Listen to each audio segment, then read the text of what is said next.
Andrew Shovlin was Jensen's race engineer.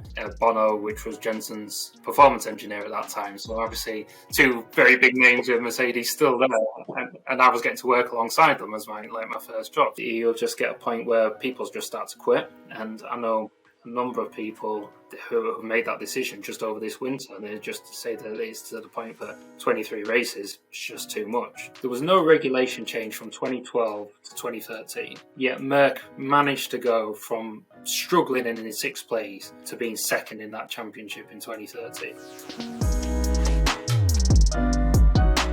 My name's Tomo, welcome back to the Cool Down Podcast. Don't forget, subscribe if you're on YouTube, 5 stars wherever you're listening, Spotify, Apple Podcasts, welcome. Today's guest is someone with copious amounts of F1 knowledge because they've been working in the sport for the last 17 years. From a student placement at Honda Racing in 2006 to head of race strategy at Haas Formula One team, Mike Caulfield has been there, done that, got the t-shirt, a 6-year stint at Mercedes before he went on to Haas. This was a great chat, particularly on the real human struggles that pushing a 23 race calendar sadly brings. Hope you enjoy episode 28 of the Cool Down with Mike Caulfield. Mike, thank you for giving me your time today, mate. I really do appreciate it. First and foremost, how are you? Very well, thanks. It's starting to get excited about the new season, which is... Literally, that was going to be my first question. For a man who's worked in F1 for so long, what is your feeling going into, and with your relationships with people who work in teams, do you think the common sentiment from within F1 going into this new season? Is the excitement there as much as it is for the fans right now? I mean... Because you've actually got to make it happen. That's the thing. We can just watch. I don't know if excitement's the word. I think there's a lot of nervous people right now, I imagine. I mean, as you know, it's a huge change. No one really knows where they stand because while you can get an idea of what your numbers are looking at and what your feelings on your car coming into it is, you don't know where anyone else is. And when it's such a big change going into this season, it's you're hoping you've done everything right, but you just don't know what other people have done. So, I mean, you'll have a range up and down the field of hopes, or some people maybe a little bit more nervous. I mean, and I don't think it's just even the designs of these cars as well, but going forward, it's just getting them set up because it's a totally different type of car, which basically we've run in the last 10 years at least. And I mean, so it's with the new regulations, with the ground effect on it, is you're setting the cars up totally different to how they've been run. Yeah. So whereas before you get set up slightly wrong in the last few seasons, you might lose a couple of attempts. Whereas potential for this year, at least in the early stages, getting the setup wrong could be quite substantial, and you could be quite out the window. So there'll be a lot of learning process in that, and then so I think for the teams, I think there's an excitement. There'll be a nervous excitement, I think is probably the word, just to see where you stand, to get into running, and especially for those ones like Haas and Williams. I'm not saying they're going to do well, but obviously the last few years have been a struggle, so it's an opportunity maybe that they're going to move forward. Again, you don't know if it is the case or not. You literally don't know what this running order is going to be. It's so from a fan side of view, it's exciting. But I think a lot of people are eager to get going and seeing where they stand really. Absolutely. Well, because again, looking from the outside in, we've had a few launches now, and we've seen quite a variety of car philosophies. You look at the Aston Martin, compare that to the Haas. You know, the top down is completely different. And we talked about these regulations being as restrictive as ever, but have you been quite surprised looking at these different cars, and from what we have seen, there does seem to be quite a bit of variation. Yeah, I mean, that is a good thing. I mean, but I know there was obviously a lot of talk going into it that it was going to be restricted, but the people put in charge of going through these rule books and writing the rules of such, it's like they'll go for any area which they can exploit. They'll look into it, and then it's a good and a bad thing about new regulations is we're obviously seeing a lot of variation in the designs. obviously we got to the end of last year and these regs have been solid, and you get that iteration, which will come with these new regs as well, because you'll soon start getting a picture of what is working, what isn't working, how confident you are, and then people obviously see what other people are doing, and if it's able to be changed, you'll start iterating to that kind of same philosophy. But at least for the initial period, we'll get this variance. But yeah, I am. I mean, to answer your question, I am a little bit surprised. I wasn't expecting to quite see this much this much difference. So it is. Yeah, it's going to be interesting to see who's got it right and who hasn't, and that's. Got to get livery chat in early doors. What's your favourite looking car so far? And Ooh. I mean, if you say the Haas, we all know why. I'm just saying. Well, I mean, I'm going to say with the Haas, I'm a little bit. I mean, I saw a meme get sent through that basically copy and pasted last year's, so that's a little. Well, it's funny because everyone said that at the start, but actually, when you look at it, it's very different. Yeah, and it's very different. And actually, when you see it out in the actual flesh as well, it's actually a matte paint finish as well. It's not even a glossy, so there is quite a big difference there. It'll just potentially look awful when it's slightly muddy conditions. True. But in terms of, it's difficult. I like the Aston Martin. I think that looks pretty smart. I think the kind of slight change in the green they've done is nice. Because last year with that the dark green, it was okay, but actually with the Merc being black, the Aston being that dark green, and them looking very similar, you look down the pit lane coming, and so many times I got the wrong car coming. Really? No, it's not. It's the other guy. They look so even in person, from a distance, even in person, they're like mad. Yeah, so that change is nice, and I think it looks a nice car. And the McLaren looks smart as well. I think it's they're probably my two favourites. I mean, the McLaren Legos is something I'm looking forward to. Is that on the it's a bit early for Christmas, right? Yeah, exactly. But, yeah. On the very early Christmas list. No, I mean, I think the colour palette on the McLaren is top tier for sure.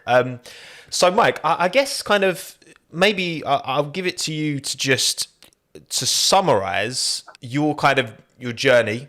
So you work in F1, you've been working at Haas. What you up to now, and then we'll kind of go through and dissect, because I think having someone like you on who's got that real world experience, has worked in Formula One. I know so many people listening, watching, want to work in motorsport, want to work in F1, and I think it's really important to chat to people like you who've been there, done that, and get insight. So, kind of, where did the journey start, and where's the journey now? So, like most people in F1, I went to uni to do engineering. So I did aeronautical engineering, but it still covers your broad coverage of like your engineering philosophy. So it doesn't handicap you to going into like aerodynamics from that sense. And then I was lucky enough. I say lucky. I mean, yeah, I class myself as lucky because at the time it was before F1 teams really offered substantial kind of student placements.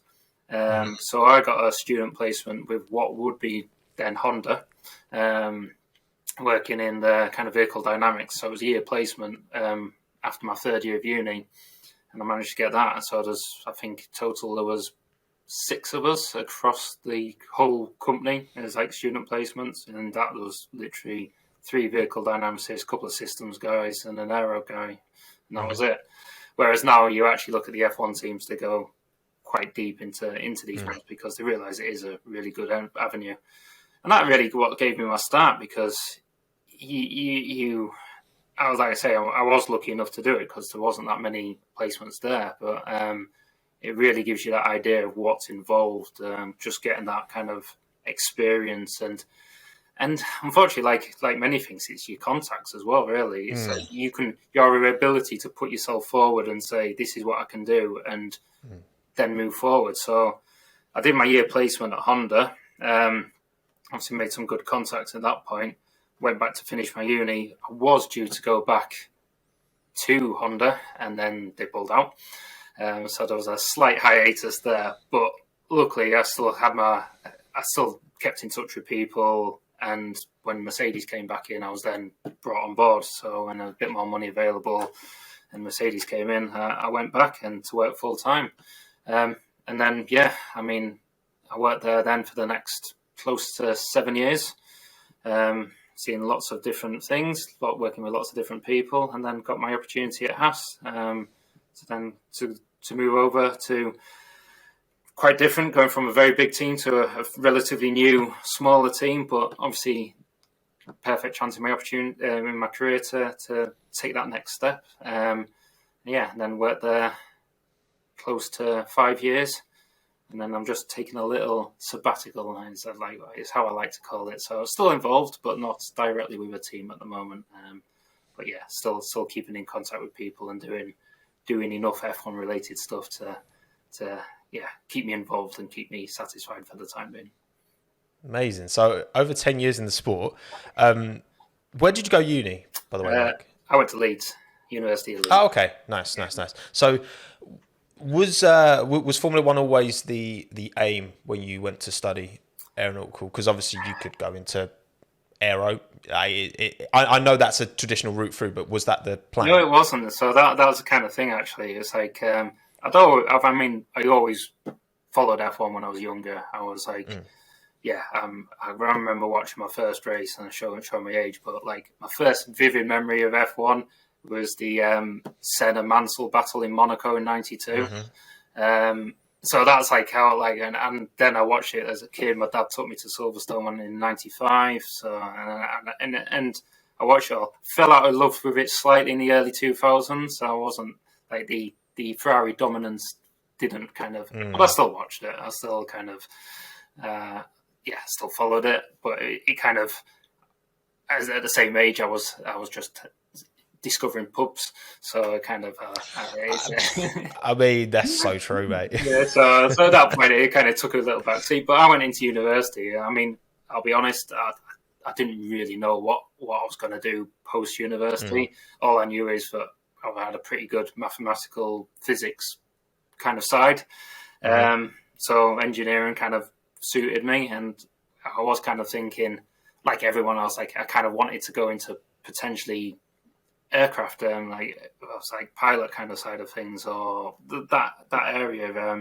I was more into probably going into university, and then as university went on, these opportunities actually came up, and the universities do the Formula Student as well. So I started having a look around that and talking to guys doing that, chatting to those guys, and then that same point as well is that F1 started becoming a bit more interesting again. And so again, I remember, it was the time of the awful single shootout qualifying over 2 days aggregated lap time. But I do remember me and my housemates at university watching Melbourne at 3 a.m, like after a night out, you get in and you stick that on. And it was, and it kind of discovered the possibility that actually this is an option where these kind of, I think it was when I was in my second year uni, this kind of, the similar role to what I went to came out, and at that point I went, it's a bit too soon to go into it, because usually they look at after the third year you take it. But knowing that was a possibility and a chance, I thought actually that's something I'd quite like to do. So then I put my work in, and then went for it a year later and got into it. So, and at that point then, as soon as I'd worked in for it a year, and then obviously there was no guarantees of going back straight away. But I then kind of focused. I was like, I want to do this. It was something that, Honda for a start, it was a good place to work. It was, it's much like Mercedes is now. But they looked after people. They really involved you.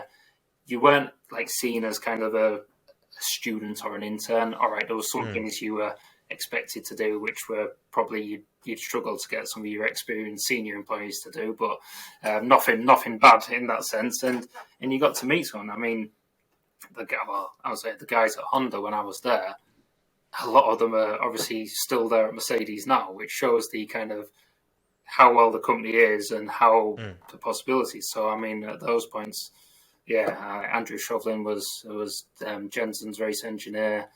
You had Bono, which was Jensen's performance engineer at that time. So obviously two very big names of Mercedes still there, and I was getting to work alongside them as my first job. So you see the kind of the kind of influence and experience you got there. So there's a lot of good people there, and it's just it just opens up what is possible at that point.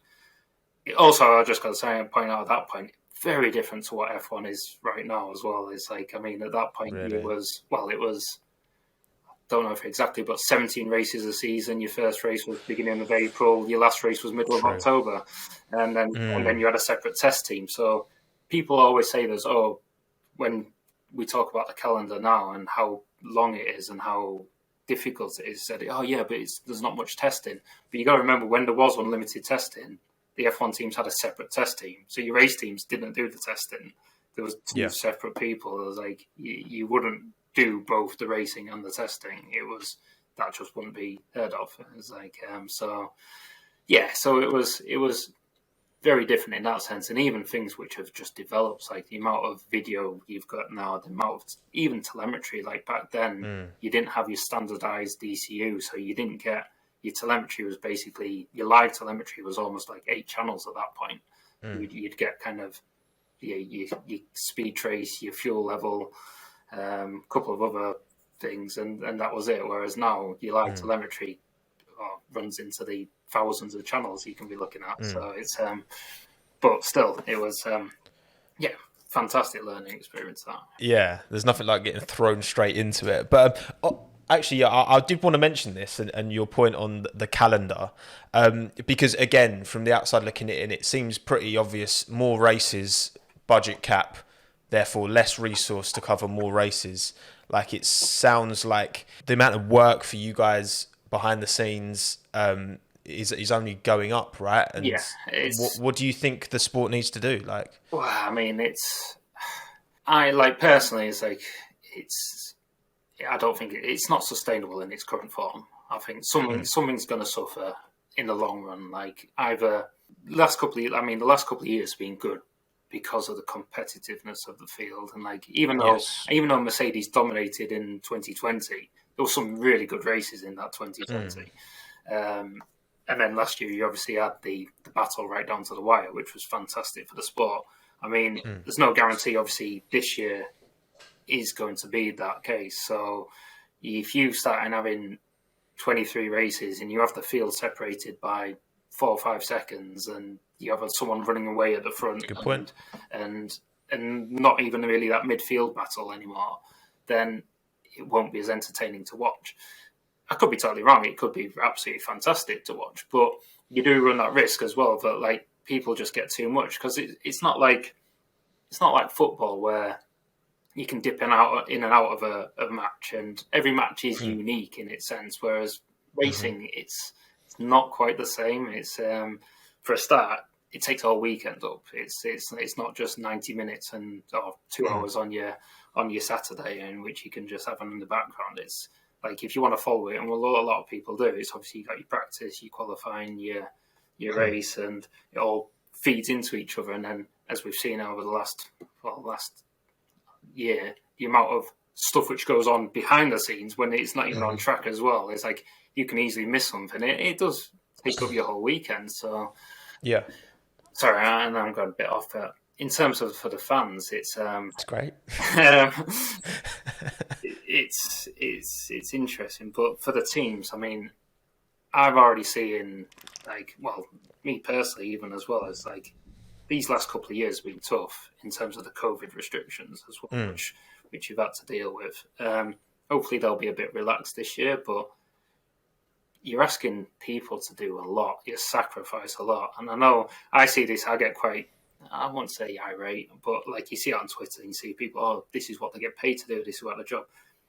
People who work in F1, I think it's a misconception that everyone who works in F1 is paid mega bucks. They're not. It's not. It's maybe slightly better than your similar engineering role, but it's not like you're not getting paid massive. You're not getting paid huge amounts of money to go and do this. You're almost put in the position for like, but it's something you love. It's the privilege to do it. And you see a couple of the team bosses coming out and say this. And this doesn't help your staff either. No. Everyone works hard and they work very hard. And it's pushing people. I saw people at the end of last season, especially when you had the triple header. So what was it? Mexico, Brazil, Qatar.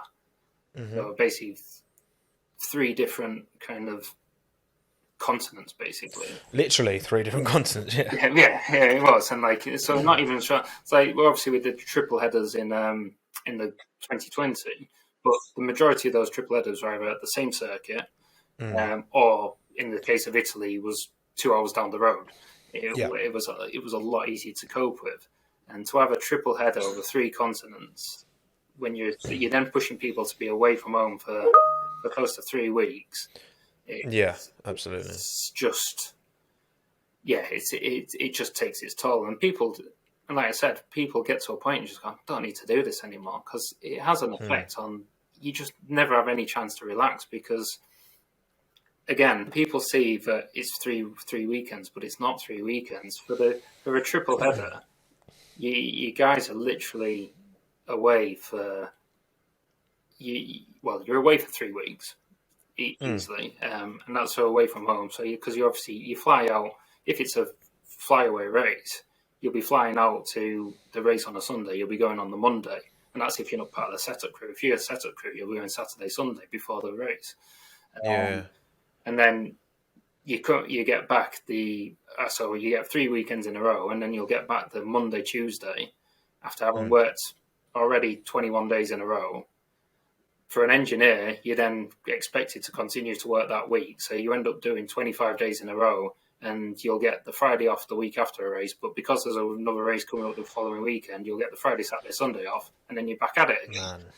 So it really pushes people to the limits. And this is where I say it's not sustainable, because you made the point about the budget cap. So the only way it's going to become sustainable is you have to hire more people, you have to hire more resource, and the guys who travel either rotate, so you don't do all the races, and you've got another set of people who can jump into it, or you have the guys who travel who literally do the races and travel, but then in between the races, they have the time off to just allow them to recover. But again, you need to then hire people to then pick up the work which they would be doing otherwise. So it doesn't really kind of fall in line. And what you'll either get is you'll just get a point where people just start to quit. And I know a number of people who have made that decision just over this winter, and they just say that it's to the point that 23 races is just too much. It just takes too much out of your life. And it's not just kind of everyone jumps, oh yeah, but it's a wonderful thing to do. But when you've been doing it, like I mean, so like if I was working for a team this year, this would be my 17th season, and it's like, and you do it week after week. And it all adds up, because it's kind of a case of you've got a mate's wedding. I can't do that; it's on a race weekend.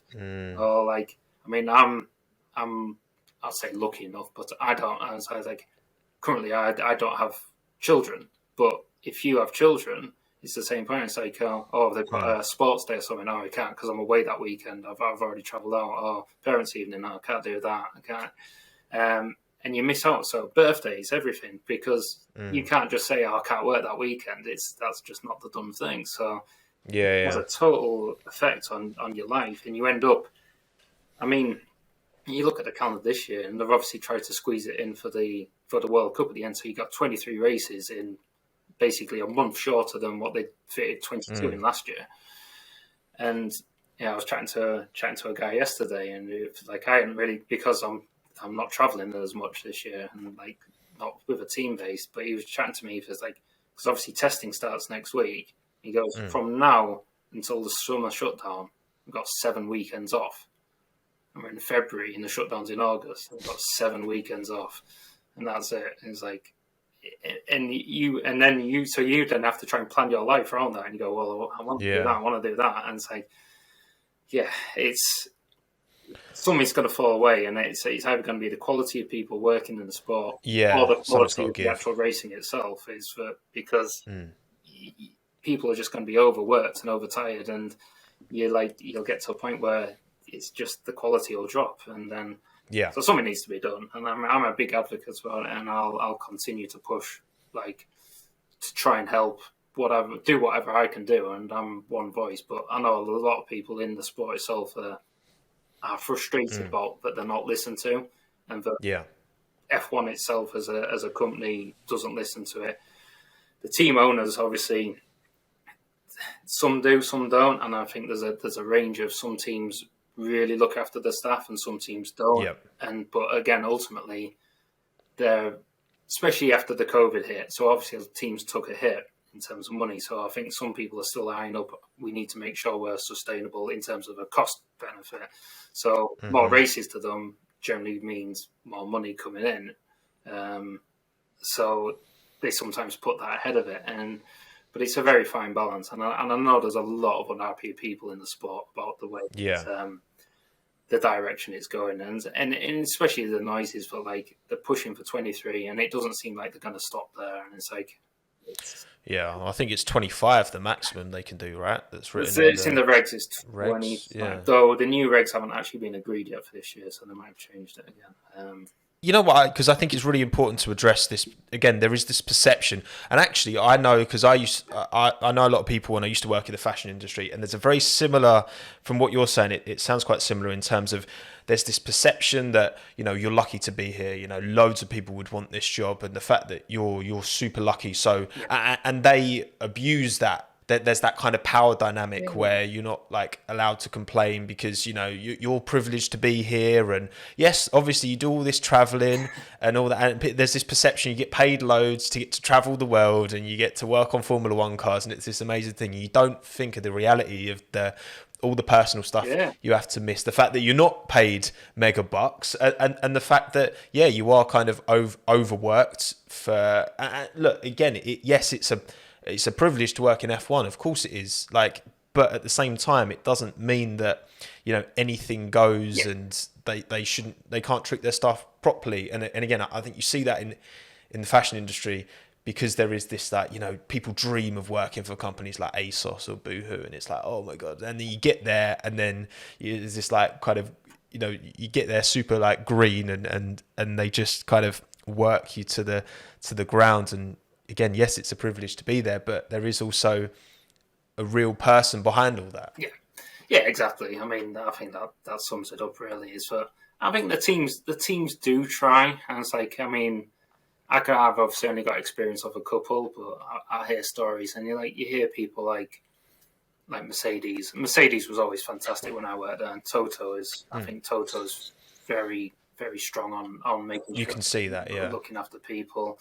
I think they do try, but again, you like you said, you're restricted sometimes by the amount of resource. So a team like Mercedes, because of the position they got themselves in, and they've got 1,000 people working, you can fill in these gaps. Whereas a team like Haas, where you've only got 200 odd people there, you're less if someone doesn't do it, you're less able to kind of rotate it and less split the time. But people try, and like I said, the teams try, but it's just sometimes frustrating that the concerns are raised, and I think it's more your F1 itself which just doesn't seem to listen, and it's just clearly that, I mean, it's a business for them. Of course. But things may change. I hope things do change, but it's just trying to get that kind of that understanding across to the kind of general public and the fans as well. So absolutely, you got to remember that it's not just on a race weekend as well. It's not just two guys driving cars. So it takes a lot of people to get it there, right down to your junior staff, even your guys, your students coming out. But everyone plays their part, and everyone sacrifices quite a lot to get this show on to entertain people, and it's a responsibility as well, because you turn up and you obviously want to do the best for yourself and the best for your team, but at the same time, I know a lot of people who are in sport like me. They got into F1 just because it was a job, but because they had some passion about it. So when you see the sport going in a direction which you don't like it going, part of you hurts you. So it kind of F1 is a sport, yet you're still being pushed in unnecessary ways. Like, it shouldn't have to be like that. Like, it's a sport, for crying out loud. Like, it's not life and death, yet you're still getting staff, worked into the ground. Like, what do you think? I'm not saying like you've got all the answers at all, but in terms of from the inside and looking at how things, like you said, have changed and rates up so quickly over recent years and budget cap and all that, what do you think should be done? Do you think this is something F1 should come in and, is it mandatory hours like that staff should work? Is it like, how do you think this situation can be approached for like in 2022? I mean, they're obviously trying to help it. Like, obviously the introduction of things like curfew and stuff like that has helped, because you would use, I mean, it all stems from like when you had the new teams back in 2010, and you'd have teams which were really struggling up against it would arrive on a Wednesday and probably wouldn't see the hotel before they left on a Sunday, because they literally at the track for all-nighters to try and get things ready. So the things like that they can do, but they've also got to understand that there's like, so for this year they've increased the curfew times again, which is fantastic in terms of the belief of looking after the staff. But it's a new set of regulations. You've still got a job to do. You're actually now putting the same amount of work into a shorter time period for some guys now when you're at the track. And you still don't get any more time at home. And I think it's the time at home which is the thing which is potentially, it's just getting away. It's just kind of resetting and just being able to do it. And we were all everyone was kind of encouraged. And this is the thing which, and again, I go back to this frustration at F1 not listening, but every single person I spoke to about the 2-day weekend in 2020 when we did it in Imola loved it. Absolutely loved it. They thought, perfect. He said, again, no one was shouting for that to become the norm every race, but everyone thought it worked really well. It was like, it gives you that extra day. Especially in the kind of cases where you got back-to-backs, if one of them's a 2-day race, it just takes that little bit of pressure off you, gives you that bit more time at home.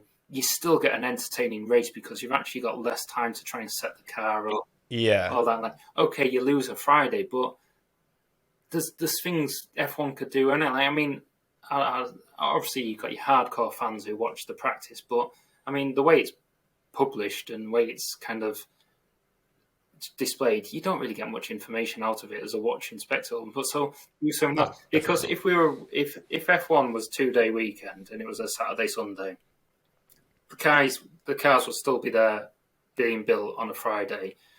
Give the people who go to the track who got the weekend ticket, you put your F2, your F3, your W series on a Friday, and then you open up the pit lane or open up the paddock even.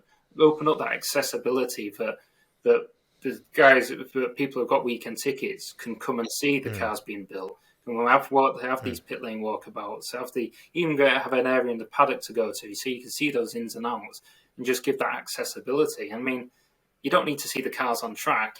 I think a lot of people, especially who go to the races, if they got the opportunity to be literally stood 3 meters away from the cars being built in a garage, would see that as a lot more exciting 100%. Than seeing the cars fly by, not really doing meaningful laps on a Friday. Yeah, it's like 100%. So there's things like that they could look at, and like I said, for the 2-day weekend when we did that, everyone thought it was fantastic. Everyone thought it worked really well. And then for F1 to then come out and say, no, that's been scrapped, we're not doing that anymore. And you're just like, it just shows they don't listen to the guys who work in it. And did they give an official reason as to why they didn't bother? I didn't see it. I didn't see it. I didn't hear one. I think it was, I think their official reason was they wanted to look at other avenues. They wanted to, it was That's such a bullshit response, isn't it? But it's the same kind of thing. It's like the sprint stuff, which is happening. It's like they don't seem to really listen to.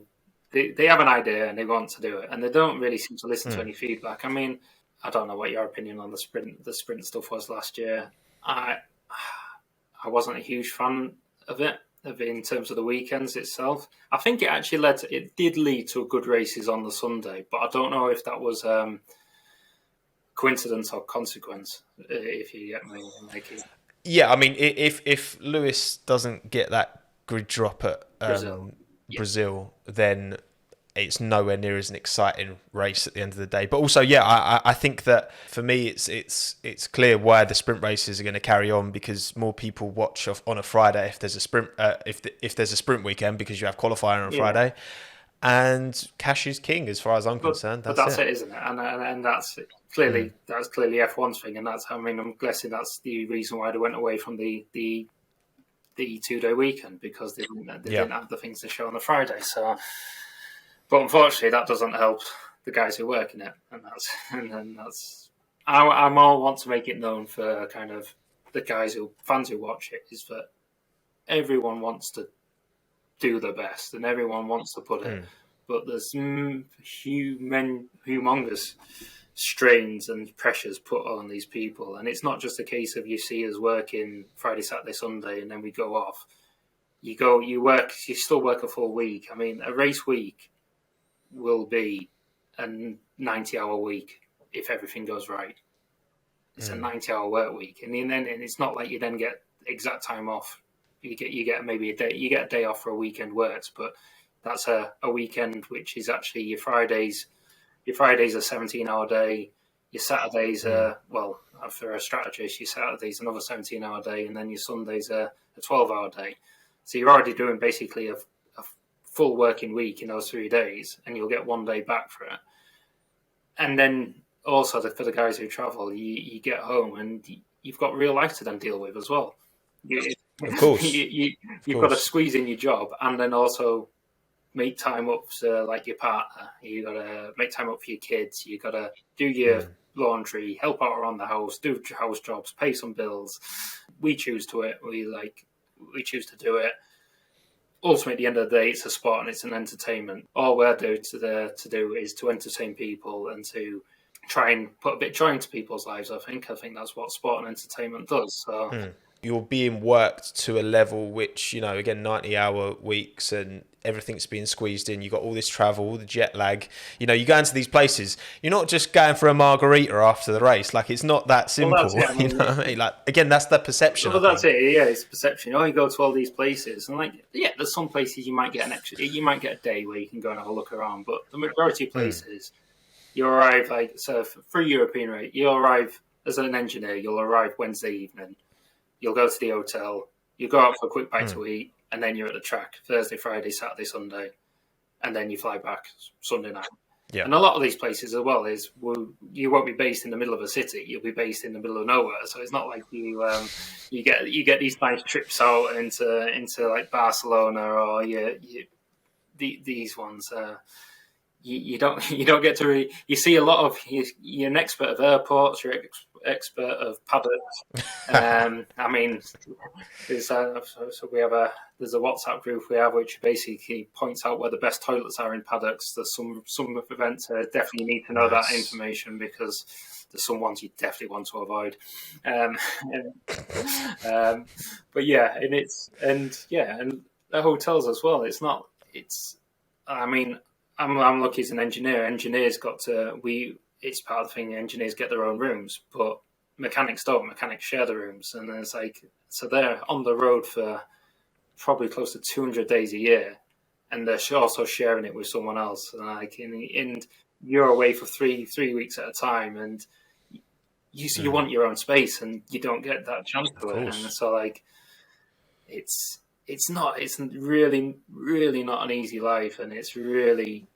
I just want people to appreciate what we do, but when we are moaning about a season extending and going, it's just that you got to also remember, for every race that gets added, it's not like we get compensated to say, there's an extra race, so that prorates your salary up to this point. It's an extra race, so we do an extra 90-hour week on top of that, and nothing additional gets added.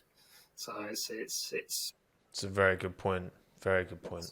You can accept with any job, there's pros, there's cons. Yeah. And ultimately we make a decision, when's the pros and the cons, when are they reasonable? And again, for a sport, it just all seems a bit unnecessary to me that you have to be, pushed and ringed out so hard. But obviously, yeah, you've had a lot of time in the sport, and like you said, it's changed a lot over the years.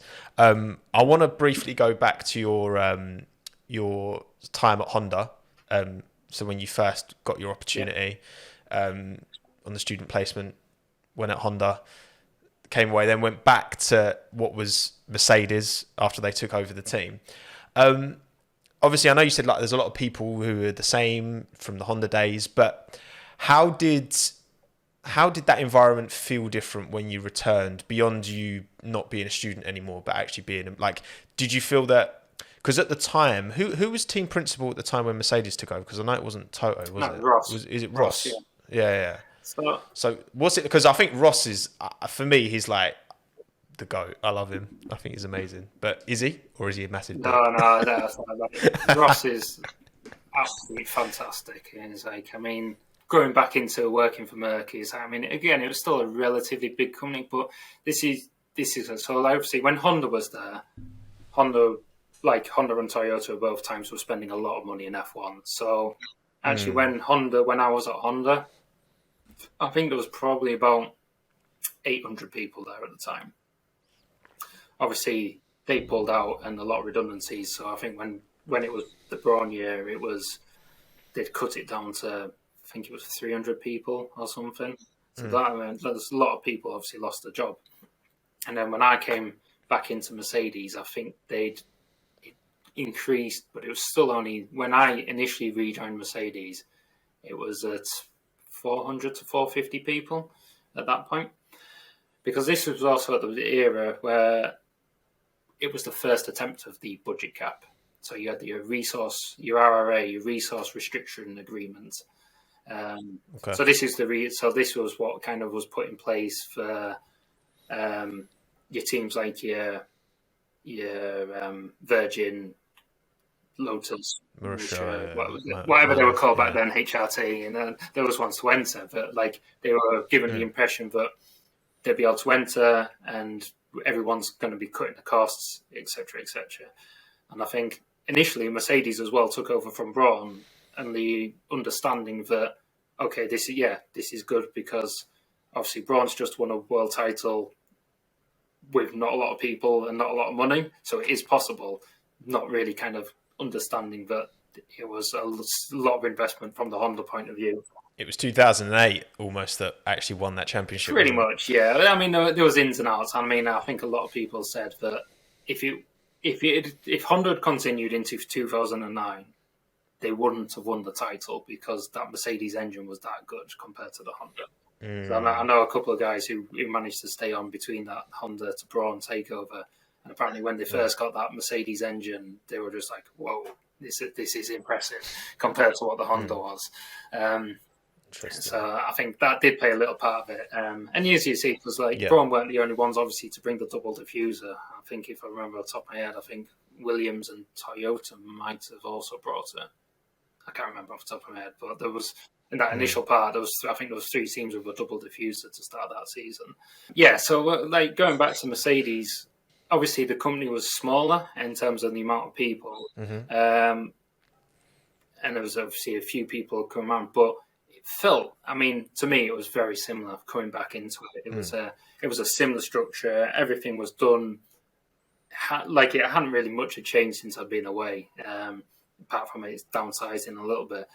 But yeah, Ross was there, and the kind of outlook on it, obviously, initially was right. We've got this RRA, and then it was quite clear quite quickly that other teams weren't obeying by this RRA. So Mercedes had that decision to make to kind of say, okay, we need to change the way our work for us to be competitive, and they did that relatively quickly. And I think obviously the progress going forward has shown that the decisions they made were successful. Absolutely. But yeah, so how was that RRA policed? Exactly. This is the point. It wasn't really. It was all okay. Kind of done on good faith. Oh God, no! Yeah, exactly. Good faith. Yeah. Good faith. Well, this is. You basically filled in. You it was audited in a way that you like, because certain things came under it, certain things didn't. So like, I mean, it was to a point, but like I remember, and this is obviously going back 12 years now when I was there. So, like, it was basically take a week in your work and you list down almost to the minute what you did at every point of the day. And then you go, right, that doesn't apply, that does apply, that doesn't apply, that does apply. And you kind of work out, you kind of say, all right, this person is 45% of his work is under RRA or something like that. And it was kind of this kind of, it was that kind of flimsy, basically. But I think it was quite clear that, not to name names, but your Red Bull and your Ferrari weren't really big. Why does that not surprise me? And then it's like, I mean, it basically fell apart, and not really much was said about it. And it just, I think by 2012 it was totally gone anyway. So but that was the thing; it wasn't really policeable. And this is what they've kind of said about this budget cap coming in now as well. But I think it was the point Cristiano said. It's like, I'm not sure he's anti-budget cap, but he just said it's like it just adds an extra element for your F1 teams to be competitive about and to just try and find us like so. You basically just added this extra set. So you used to have your sporting regs and your tech regs. You've still got them, but now you've got your financial regs.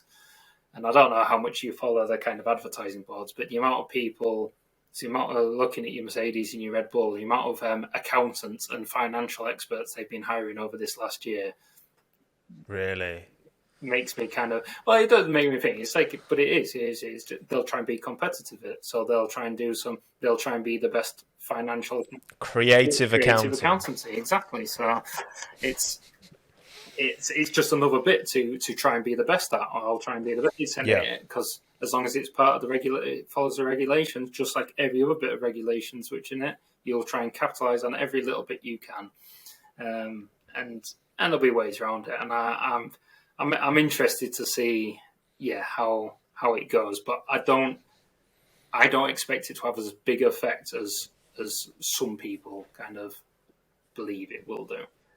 I think the big teams will remain big teams, and the small teams will remain. What about the slide in development scale?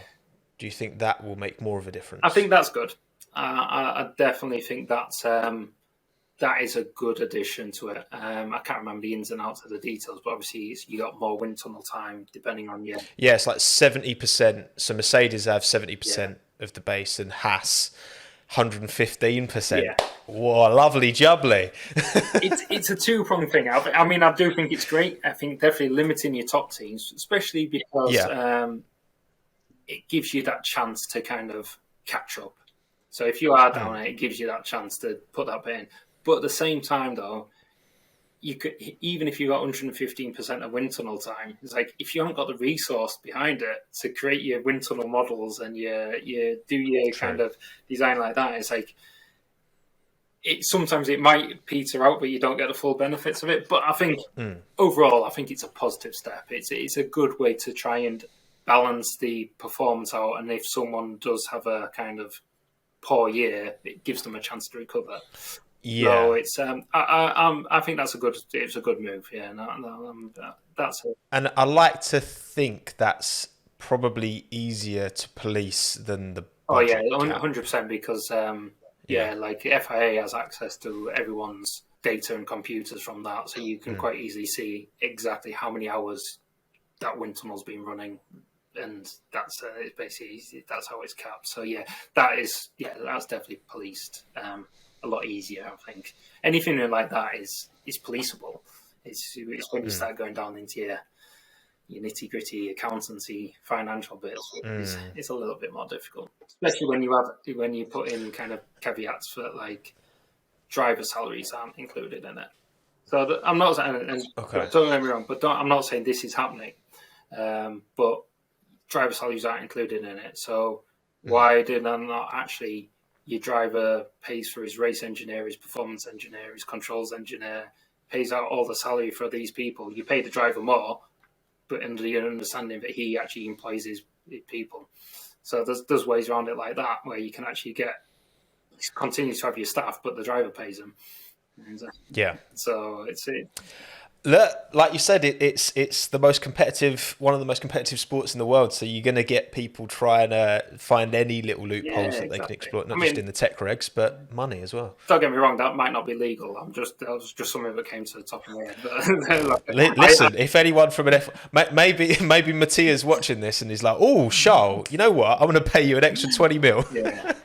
So yeah, but and it's interesting as well. Like obviously the budget cap's going to be cut back year on year by for the next 3 years, I think, isn't it? By 5 mil. But I mean, you look at kind of the budget which Haas was running at, which wasn't even hitting the budget cap, which it's going to get to. So they No, have to make exactly. that decision. Like, are they going to up it to that point? Or are they going to continue to run at the level they have been running?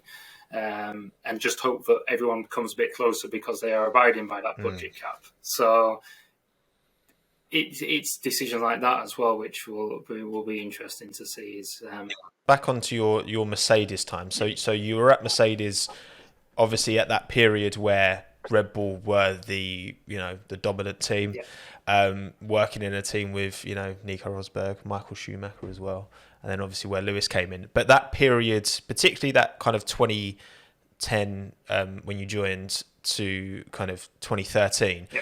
So when you joined Mercedes, what was your role in that team? And how was that time where obviously that's your first team in Formula One? You're fighting you kind of midfield, kind of top end of midfield, occasionally getting up there towards kind of 2013. That period of time, do you look back on that quite kind of fondly, like being in the scrap? And as much as Seb did win 4 world titles, 2010 and 2012 were pretty closely run things. Just unfortunately, Mercedes weren't the ones running them close at the time. Yeah, so I mean, it was It was definitely interesting times in that. So yeah, so 2010. I mean, I was only there for like half the season in 2010, so that was kind of.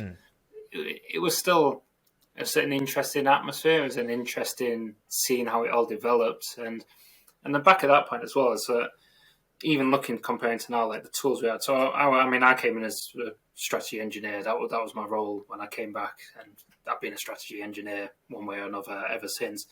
But because the team was a bit smaller, you was doing lots of other things. So a strategy engineer it's a broad canvas of what you do. You do lots of things. You do a lot of competitor analysis. You do.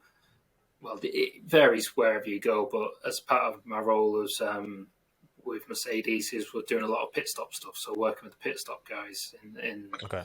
and then so obviously that going forward, I'm going forward a few seasons, but obviously the whole development of the pit equipment, when we obviously had the chat about it last year, but this has all been going ever since you kind of 2011, 2012, when even your pit stop development started ramping up and you're doing all your video analysis and your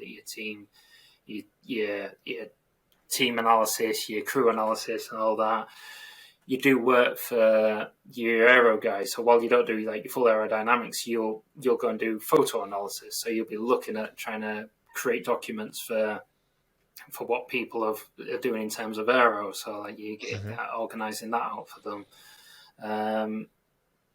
You're constantly building new tools. So I'm just trying to think of back to 2010, like the kind of things which we didn't have there compared to what we have now. And it's like just even stuff like the amount of coverage you got in 2010 compared to how much you get now in terms of like the sky coverage and all that. It's just your video was fairly limited, and I mean we were getting. I think you had your main camera, and then you had maybe 3 onboards. I think it was something like that, and that was it. And that was and your onboard would switch. So you didn't get a choice of who you viewed and all that. You didn't get any radio communications from other teams, so you had to maybe do fancy things. So like before the days where it was digital broadcasting, you'd have up like radio scanners to try and hack into other teams' radios to try and listen into it, and obviously the quality on radio was difficult, and it was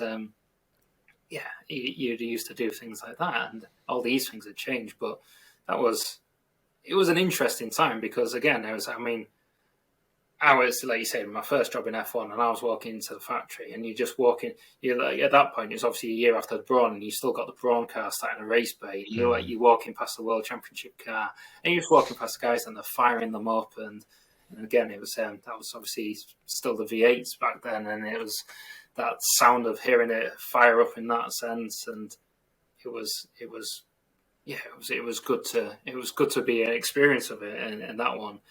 And one thing you mentioned Ross, and he was, I'll not have a bad word to say about Ross, because I think he's an absolutely fantastic engineer, and the way he managed the team as well, especially for people like me, was really good. So even though I came in as a strategy engineer, he wanted younger junior people to do more things. So he was encouraging them to kind of go and do a bit of try and help out with race engineers and performance engineers. So look at a bit of vehicle dynamics, try and just build up your broad data set of all your info. Yep. And it really pushed that. So obviously when you got to the point of where the simulators started coming in, I mean, I can't remember what year they kind of properly went up and running, but as part of my role, so like it'd probably been about 2012, 2013. So I started helping out with the simulators. I started like doing a bit of performance engineering. So, but Ross encouraged that. Ross was like very much of a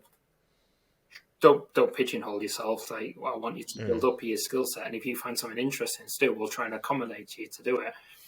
I think that's kind of changed now, just because of how important. Like that changed when Ross went away from Merck, but I think it changes because of also the level of competitiveness. So, like you're going for world titles.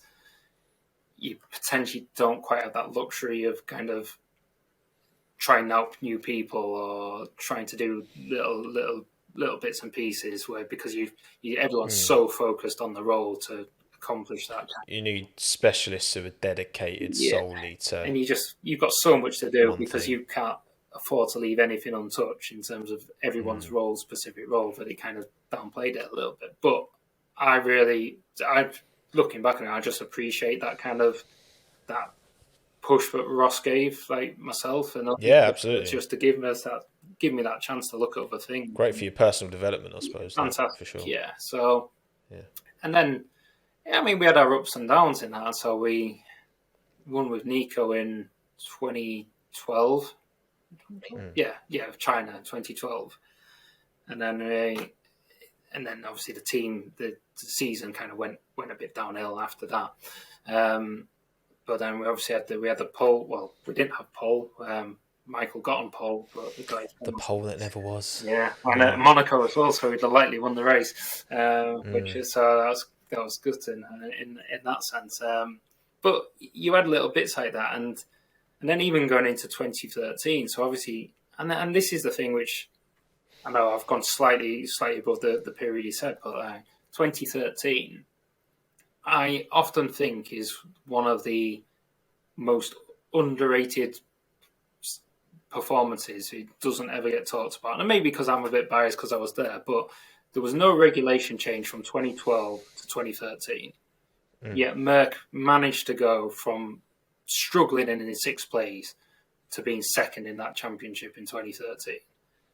And all right, they fell away and Red Bull dominated it. This one shutdown happened, and I think Vettel won 9 in a row or something like those lines. But we actually went into that shutdown in 2013 thinking, because we just won in Budapest with Lewis, and then we thought, we've got a chance there. We really got a chance. And then, all right, it didn't play out. But just that turnaround from 2012 to 2013, with no regulation change, just getting things right and making that step in performance improvement. Also knowing that 2014 was a huge season because of the total regulation change, and that was basically make or break for Merck. If 2014 was going to be a failure, then they probably wouldn't have still be in the sport, because they put a lot. I mean, they put a lot of effort into that 14 season. But just be as competitive we were in 2013, and 2013 was fun. Because it was really, I think everyone, because I remember the comments when Lewis signed for us in, obviously, end of 2012, he was going, and everyone saying how big a mistake he was going to make. And just like, we knew for a start how good a chance 2014 was. I didn't Yeah. quite realise how good 2013 was, but to be the second best team to a Red Bull team, which was phenomenal at that point. I mean, they got the blown diffuser spot on. Like, I mean, it just showed Newey's greatness, basically. Like, that car was fantastic. But to give them a good push and a good run for the money in that first half of the season gave everyone an additional boost to what 2014 brought. And then you got to the end of 2013, just finishing second in the championship, then going into 14, everyone was really motivated, and everyone was. It was a fun time to be around that. Really fun time to be around. And obviously, when Lewis joined the team, first time working with him, what was that dynamic? Obviously, Michael had been, is one of the greatest to ever do it. Lewis coming in after a good spell at McLaren, but obviously he's seen the potential and bought into that. Having Lewis in the team and going on to achieve what he has now. Did you see? Because at the time, he'd only had one world title. At the time, with your experience working with Lewis and alongside and him being part of that team, are you surprised by how well he's gone on to deliver or not? No, I mean, there's two things. Obviously, having Michael in your team was just having Michael in your team, but I mean, yeah, it was obviously just that presence. It's like any tell, but like at the same time, it's like it didn't quite have the obviously impact for you. Everyone was hoping to have. I mean, these things happen. He was out of the sport for a long time. He comes back. It was a totally different sport to what he'd previously been in, and it was that kind of thing where like everyone, when Michael left, it was like, I think getting Lewis in was a big thing, because I think for two things, it like kind of still in that early period of Mercedes. So that early period, there was still obviously that Mercedes, McLaren were obviously outperforming Mercedes at that point. So even though like Mercedes were providing engines to them, a lot of people obviously in the Mercedes engine side of so Brixworth and HPP, they kind of in that early stage saw McLaren as the number one team, and actually Mercedes, even though they were a works team, were the kind of the less favoured. Like I can't remember what year it was, maybe 2011, and we had like there was a kind of Mercedes always put on like a kind of summer family day kind of thing, and I think it generally coincided with Silverstone, so everyone came into the factory, watched on big screens, etc., etc. And I think it was a case where McLaren overtook a Mercedes, and everyone cheered, and it was kind of like because there was families of people from like who'd worked at HPP who'd obviously come down, and you're kind of thinking this isn't right.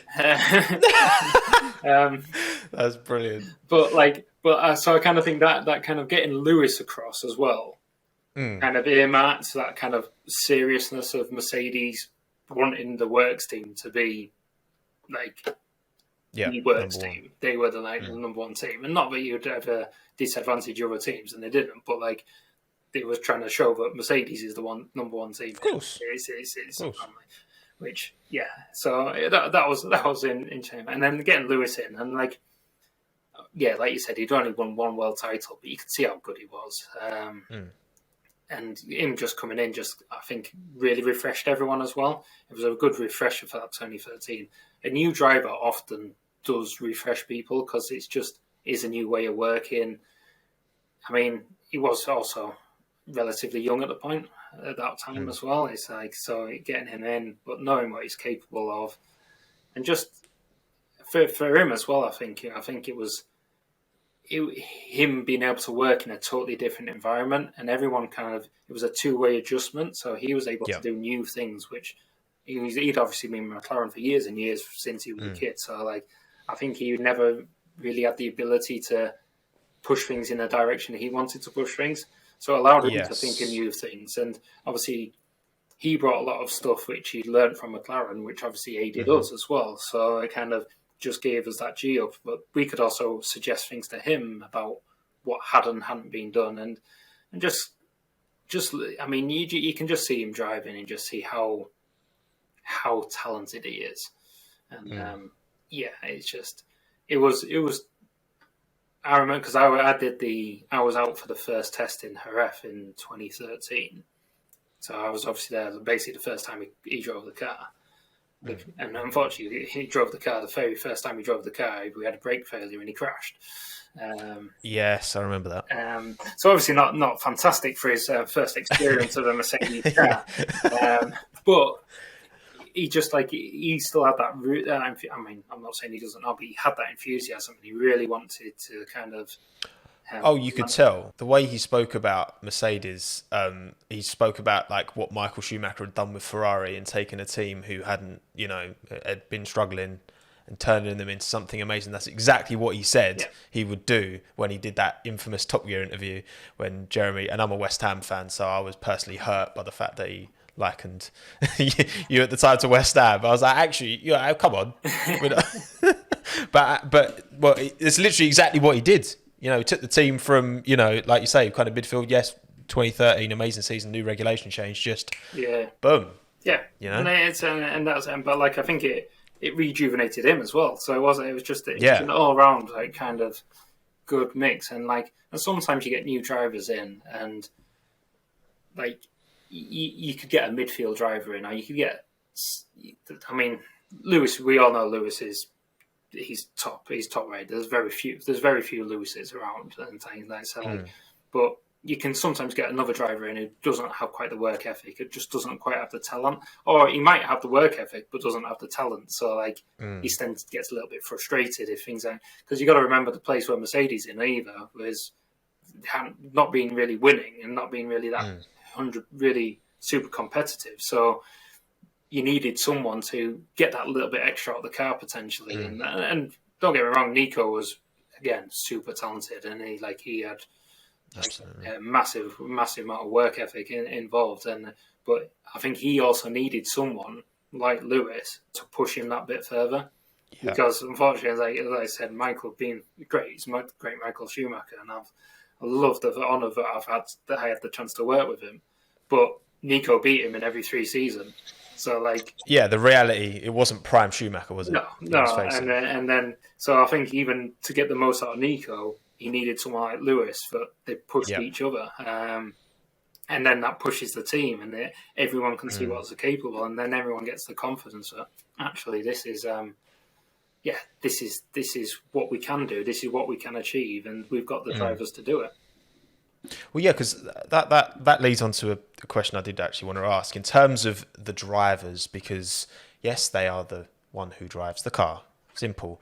But beyond that, in terms of the development of the car, in terms of team morale, when you think of everything that a driver brings to a team, I mean, I'm not asking you to give me an exact percentage, but when we talk about, the car and the driver, for me, I think the driver is a much bigger cog than I think most people appreciate, because it isn't just driving the car. It is, instilling that confidence in the team. It's working with the team. It's feeding back. It's, just their ability to turn a steering wheel and press some pedals isn't where it, ends with a driver. So the reality of how big a component the driver is in the car, where do you think that actually sits?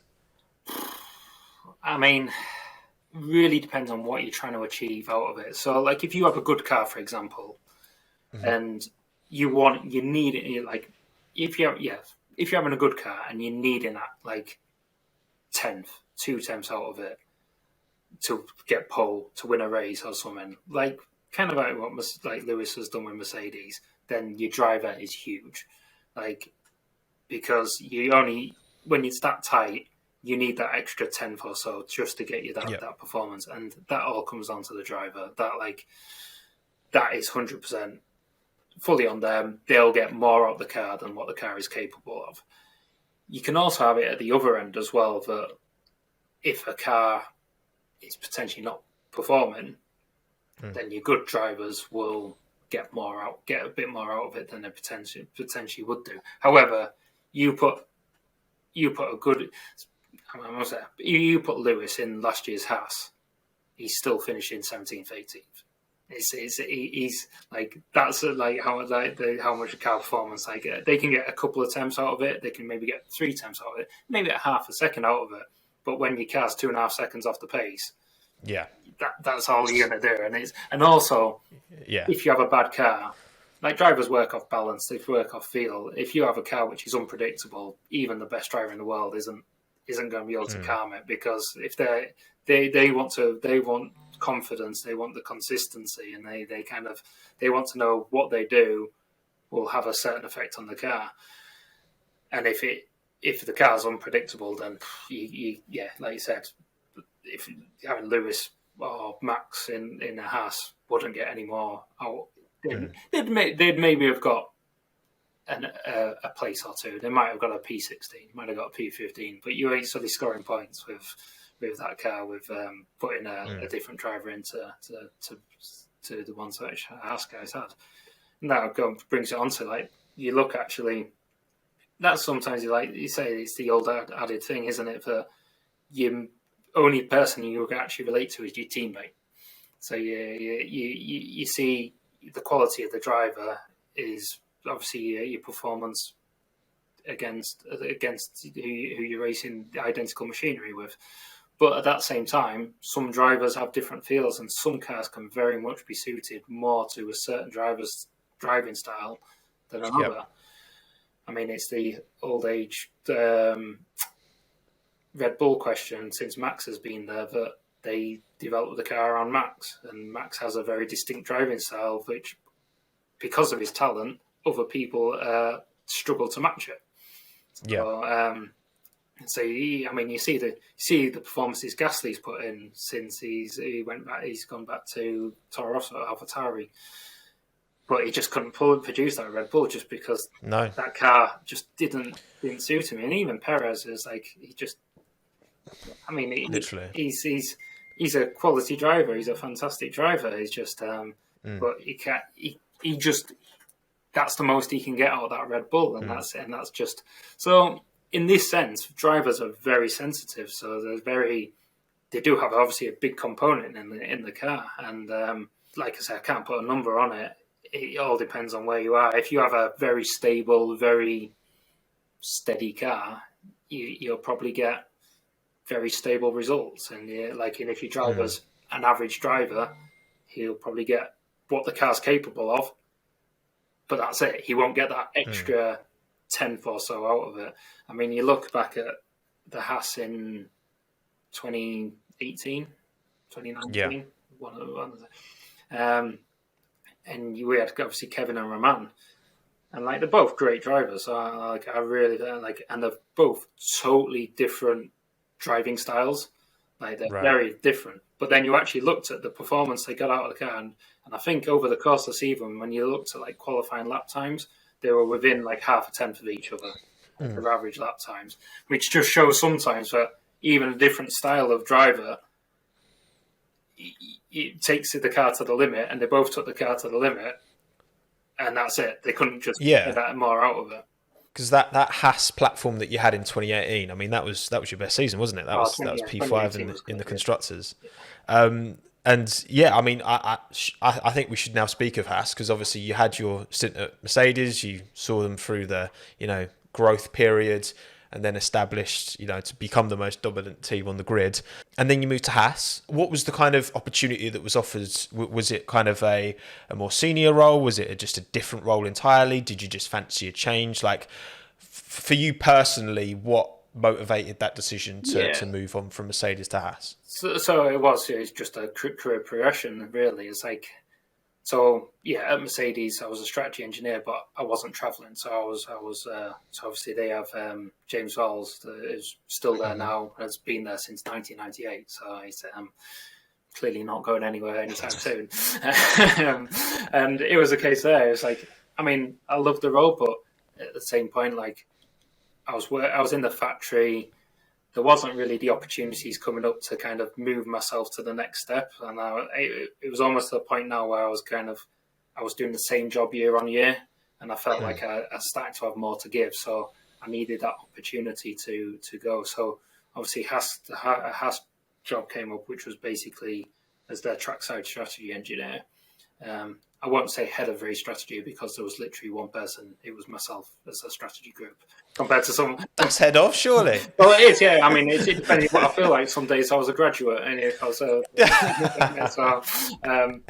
but yeah, you go from a group like Mercedes where there was kind of 5 of us in a group, and then I'd got a number of years' experience, and now it was a new challenge for me to go and do the sitting on the pit wall, making the calls, being in charge of that, and then doing everything I'd learned from my Mercedes days in terms of your preparation, your understanding of it, and then applying it to that next step. So it was just that career progression, really, that opportunity, which just might have come at Mercedes, but like I said, James Wells is still there at Mercedes, so if it did, it's and again, it's almost he's a I'm not say victim of his own success because he's very successful, but like in terms of Mercedes, they've been a very successful team for the past 8 years now, and the last thing they want to do, a strategist can win or lose a race, and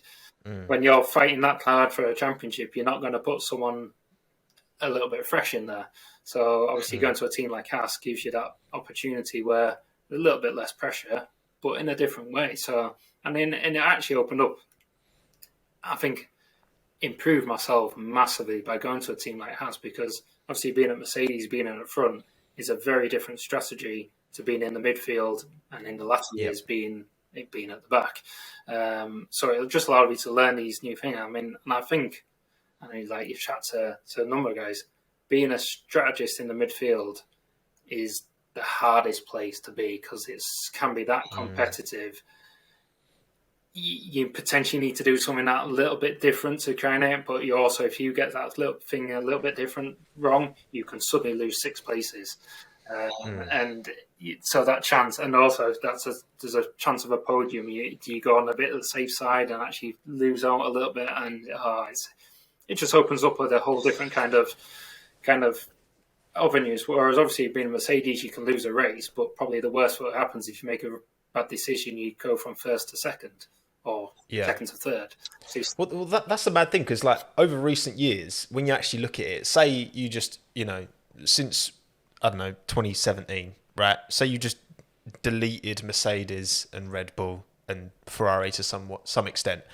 The midfield battle has been very, very competitive throughout. It's just because it's not the fight at the top, it doesn't get the headlines, but that puts so much more pressure and so much more, like, because the margins, it feels like that's the closest. If you're looking for the closest fights in F1, it's between, if we're talking 2018, we're talking your Haas's, your Renaults, is that middle of the field that is where it's won and lost, right?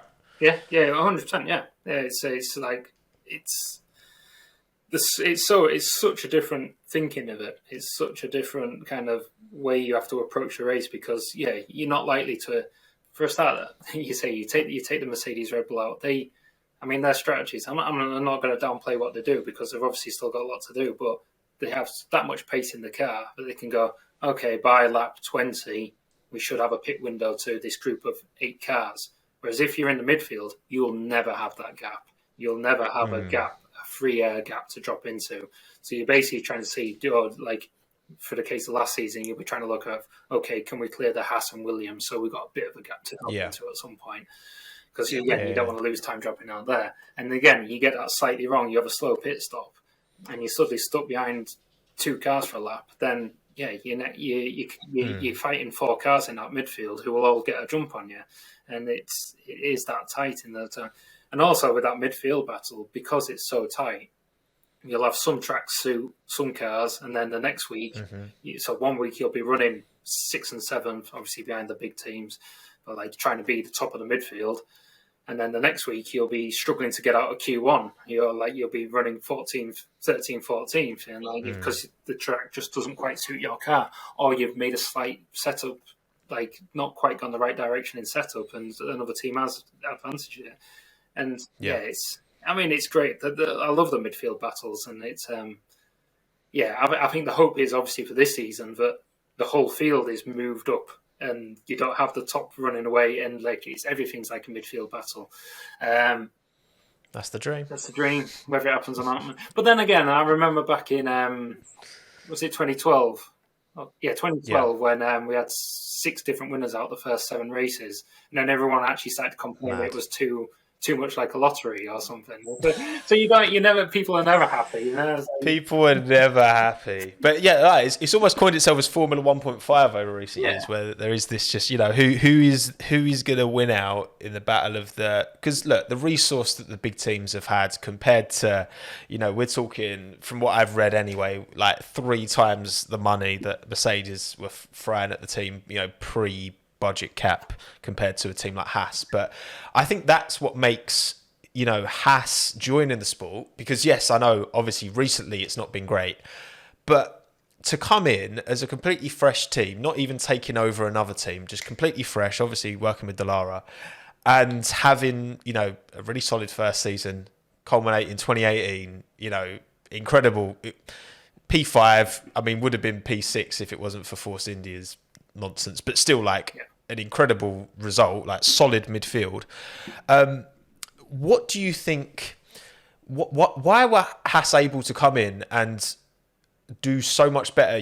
We talk about Marussia, Virgin, Manor, Caterham, all these teams that have come in and never got anywhere, not even near the midfield battle. Haas were able to come in, do bits almost straight away, and you were able to build a team that, again, within 3 seasons of joining, you had a solid midfield card that could, I mean, what was that? Was it Canada where K-Mag put it, or no, Austria, sorry, where K-Mag put it P5? Am I thinking? In Austria that season, Roman was 4th, Kevin was 5th. That's mad. What was it that Haas were able to do to be so successful relatively? Like, you got to deem that a success given the budget that you had, and it's a new team from scratch, right? Yeah, I mean, obviously, the Ferrari link-up was a important part of starting up. So that first season, I mean, there was obviously a bit of controversy about how much intel they got for that, like going into 2016 compared to how much access did they have in 2015 when officially they weren't part of the sport.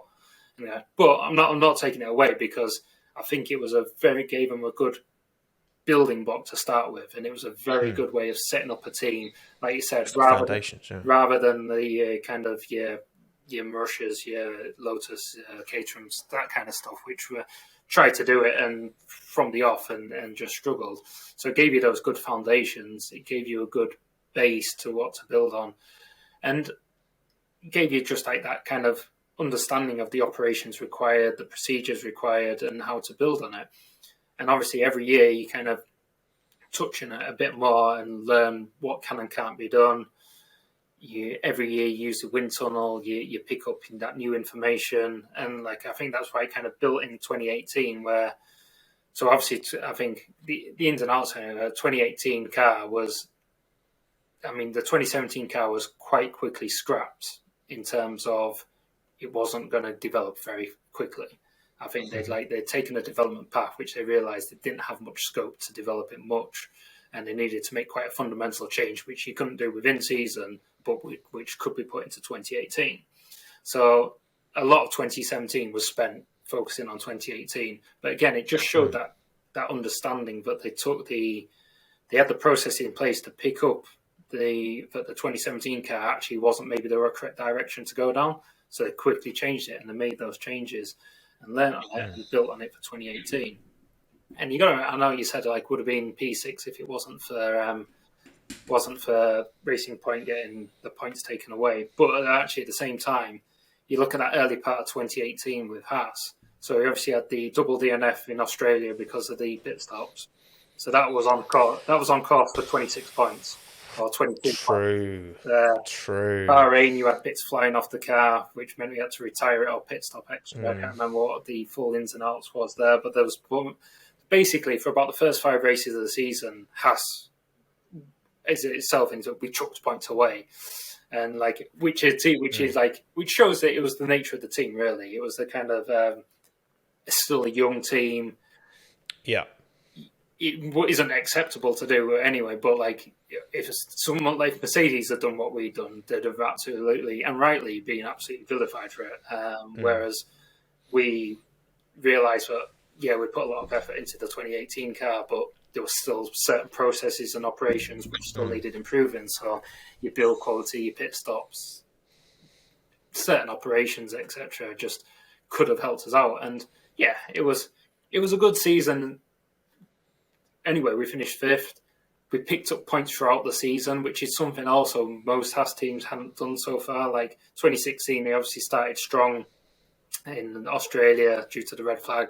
Bahrain was a very good strategy, and got I think Verman finished 6th in that Bahrain race, which obviously is second race of a car, and finishing 6th was absolutely amazing. I think that was a fantastic result. But I think basically didn't score points after about June in that season. And then in 2017, again, started the season quite strong, but didn't score points in the last half. But as I explained, that was because they'd kind of changed the development path to 2018. But then 2018 showed that they could do both. So we scored points, had a good car to start with. And okay, they had a slight drop off towards the end of the season, but still were able to score points throughout the year, which showed the process is going. However, I mean, and then this does kind of show the kind of limitations of the size of the team. It then probably had a knock-on effect on 2019, unfortunately. Yeah. And then obviously 2019 wasn't a great season. I mean, and it's been a struggle since just to kind of recover. But at the same time, hopefully, some of the lessons learned way back in 2017, 2018 have been put into this 2022 car. And like the process of building it, what to look for in aero. There's obviously been a lot of kind of restructuring. People like Simone coming in as technical director, because you also got to remember back in 2018, 2019, the team didn't have a technical director. They tried to run it that way, whereas now it has a good foundation and a good design squad in Italy. So hopefully, it's everything. It's the old thing, isn't it? That you learn from your mistakes, and you absolutely. And I don't know, Haas has made enough of them over the last few years, but it's still, I mean, literally been in the sport 5 years. And it's kind of, it's still such a young team, and it does have potential, and it has a lot of good people working for them as well. So it's just, it's some really talented people there. So it'll be interesting to see what happens this year. I mean, I hope it's much improved on last year. I mean, I can't see them not suddenly going to be challenging for podiums. I don't think. I think that's maybe too big a ask considering the deficit. The deficit they were behind last year. I know it's a new set of regulations, but at the same time, I've had a couple of comments that people are already matching last year's lap times. So if Haas wanting to match competitive lap times, they're having to find 2.5 seconds on last year's car with the new car, and other people are only finding the same amount of time. It's quite a lot to ask for, but hopefully at least in that midfield mix, and I think that'll be encouraging.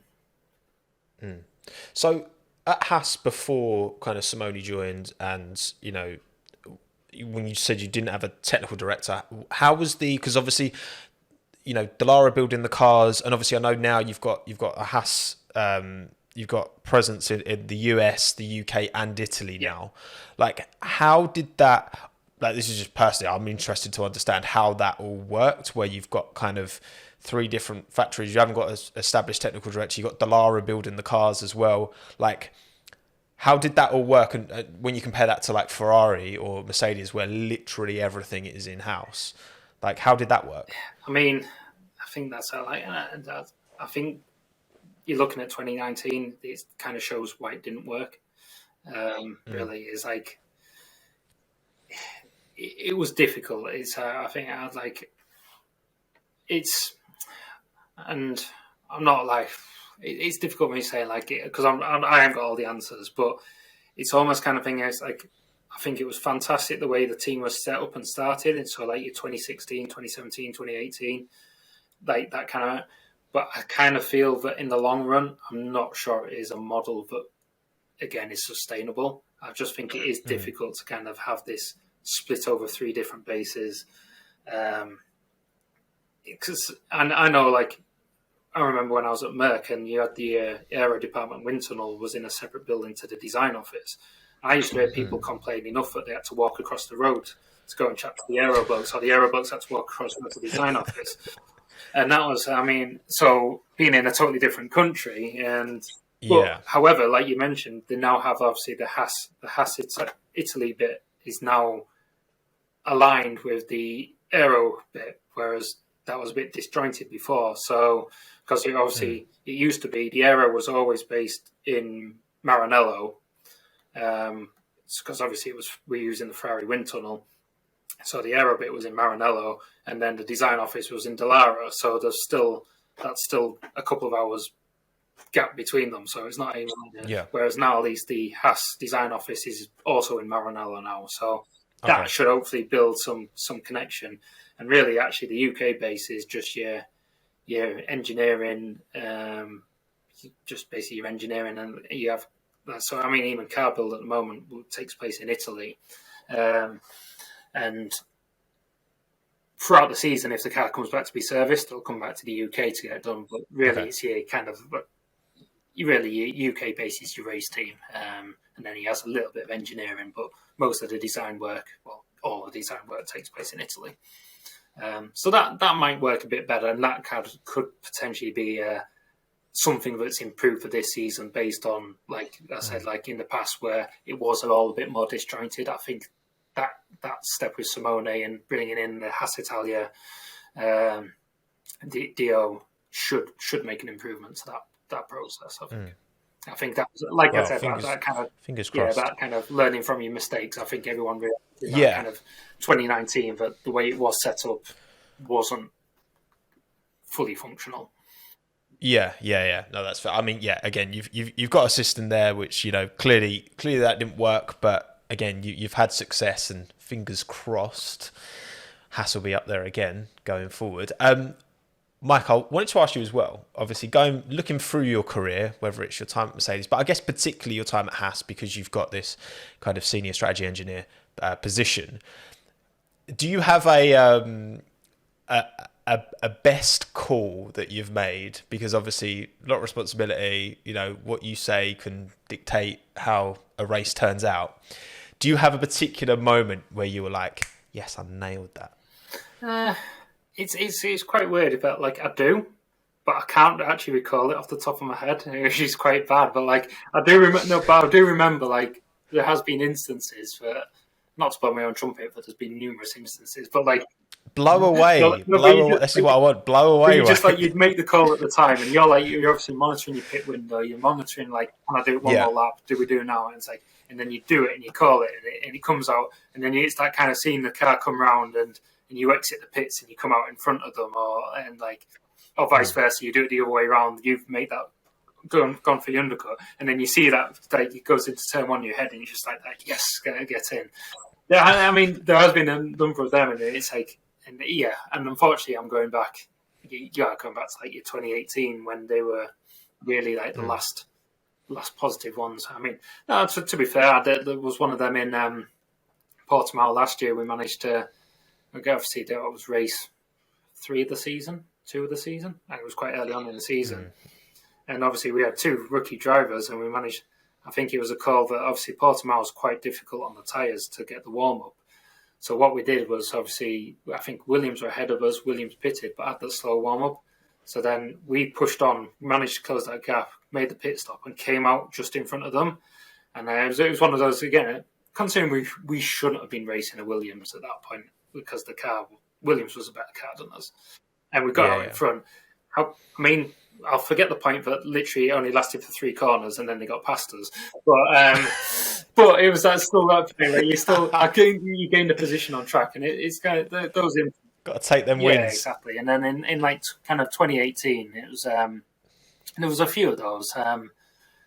But like the ones which always hit me more is when it doesn't work out, or where actually the opposite happens, and that's always frustrating, obviously. But sometimes you just get it. But yeah, your interesting ones are always when you make pit stops, like under a safety car, under the VSC as well, just because you're not as confident on the kind of your pit gap and your pit window, because obviously everyone has to go to a delta time, but you don't know how they are relative to it as instantly. So you can be borderline on the window, and your hit window's a bit different. So like trying to gain that, especially because you get a full speed to the safety car 2 line, you can kind of just remind the drivers really push that point and get, if you're ahead at that point, you've got the position.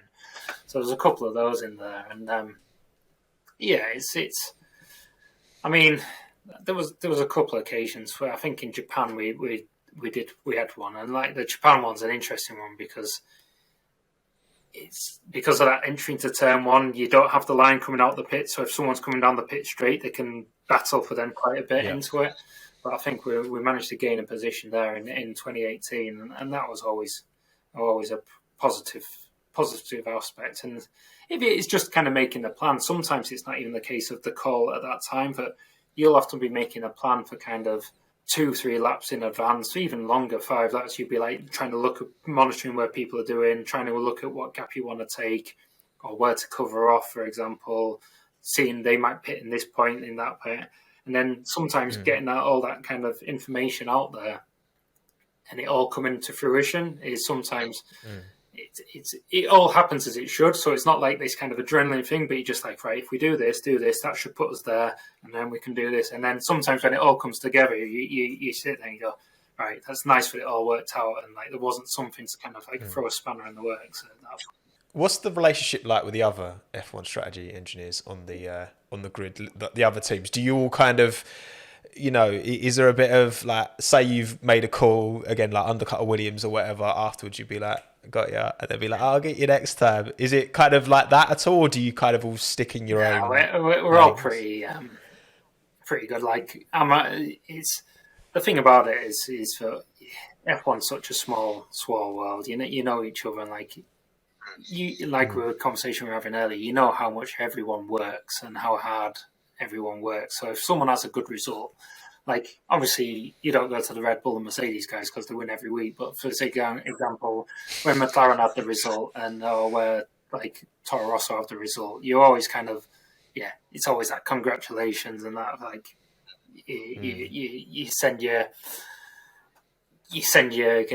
congratulations and admire the kind of work they do, because it's still not easy. It's still not straightforward, especially for a midfield team to get that result. It's like obviously usually you require a bit of luck. You do require the big teams too. But you, especially like we were talking about with the midfield, you've potentially got 3-4 teams battling there. So you've still got to be that leading car. You've got to be the best of the rest to get that result in there.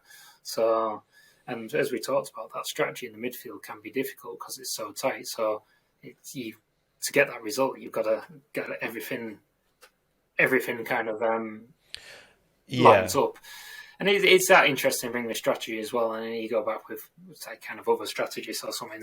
Sometimes you can get frustrated, not with other strategists because they're doing the job, but like you'll see someone like kind of really praising someone's strategy and go, "Oh, that was a fantastic strategy." And you're looking at yours going, you look at it and go, "Well, yeah, I know I would have done that as well." And it's like, but like your car didn't have the pace to do that, and they'll be like, "Oh, why didn't they do this?" I was like, "Well, because I couldn't." It's not that easy. It's just like it doesn't quite line up like that, and you kind of, it's. I mean, everyone is a strategist in F1's talented, really talented, and I think the majority of the time with the information we have and the experience you have, I think.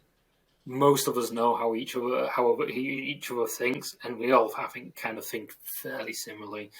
Because unfortunately, with the kind of way cars are and way the data is, that like you need to do the correct thing to get a result. Like more often than not, occasionally you'll get someone who does something really like unusual and it'll work, but you're looking, that's like a 1 in 100 case. Where that scenario. So 99 other times it's totally rubbish and you'll finish P16 and no one will talk about it.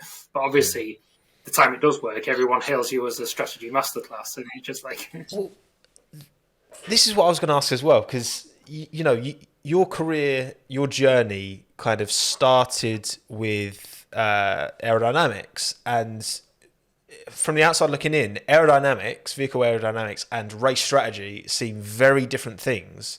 So I did like, I was a bit of everything. I was a bit of aero, a bit of vehicle dynamics, engineering. Like, I mean, like strategy, is different. It's very different to the aerodynamics, your vehicle dynamics. There's a lot more about it. It's all about data analysis, though. So there's a lot of crossover. There's a lot about kind of your mathematics, your data analysis. But there's something that like your strategy involves. It's a very logical thought process. So it's why these guys kind of like we were talking about earlier, your Monday morning strategists or your armchair strategists.